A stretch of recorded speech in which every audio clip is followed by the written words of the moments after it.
Let me put one number on the table before we get into everything. This beautiful morning, $4 trillion. That is the valuation of the most valuable company on earth.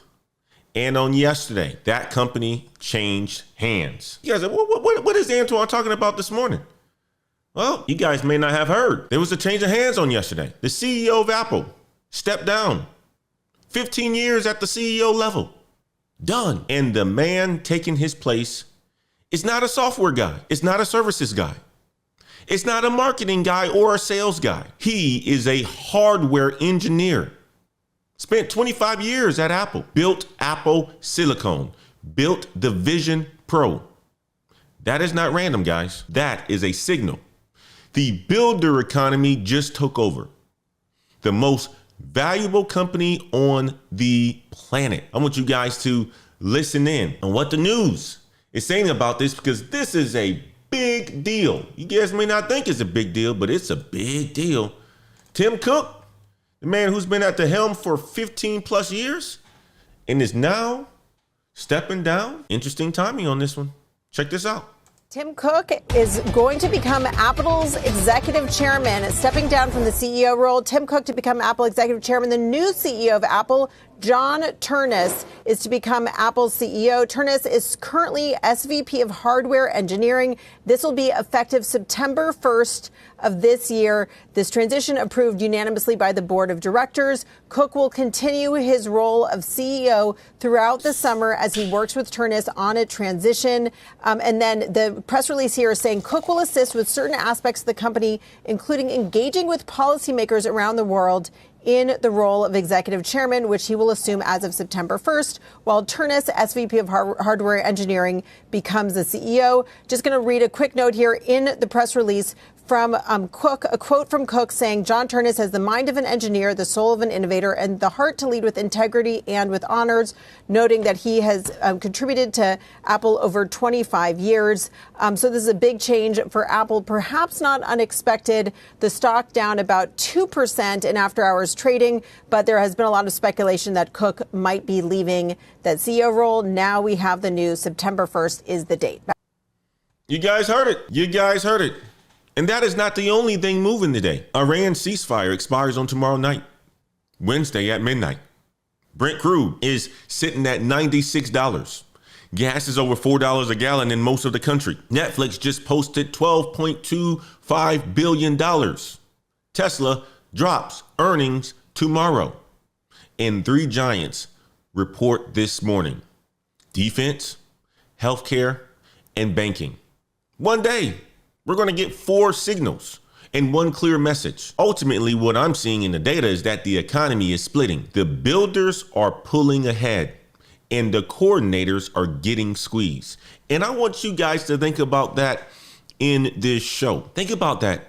Builders are pulling ahead and coordinators are getting squeezed. I'm here to show you where you stand in this whole new economy that we are in, and how to position yourself before the week is out. Guys, this is the Daily Climb. I'm Antoine Wade. Let's look at the data. Let me give you the full picture on Apple, because this one matters. When Tim Cook took over in 2011, Apple was worth about $350 billion. A lot of money, man. A big company, absolutely a massive company. Well, on yesterday, it is worth $4 trillion. That is more than 10 times bigger in 15 years under one leader. Apple sold about 3 billion iPhones in that window. They launched the Apple Watch. They launched the AirPods. They launched the iCloud. They launched Apple Silicon, and they launched the Vision Pro. And on September the 1st, the CEO chair goes to the man who built most of that hardware. Tim Cook stays on as executive chairman. He will work with policymakers around the world, but the operator role, the daily command, goes to the hardware guy. Now, let me give you the analyst take on this one. Okay. Tim Cook, fantastic leader, the ultimate coordinator. He scaled the supply chain. He built the services business. He managed the ecosystem. He was the greatest operator of his generation. Steve Jobs even said it. That's why he got the role. The greatest operator of his generation. The man replacing him is a builder. He designs chips. He ships headsets. He solves hardware physical problems. When the most valuable company on earth hands the keys from a coordinator to a builder, that is the clearest signal of where the value is moving in 2026. You guys might not look at the data that way, but I'm telling you, you should be looking at the data just like that, okay? It's a signal. The data is telling us a signal. Before I move on, I want to pull 5 lessons from Tim Cook, the man who's leaving, because these apply to every single ladder climber listening right now. I came across the article this morning after hearing the news, and I was like, man, that's big news on Tim Cook leaving, right?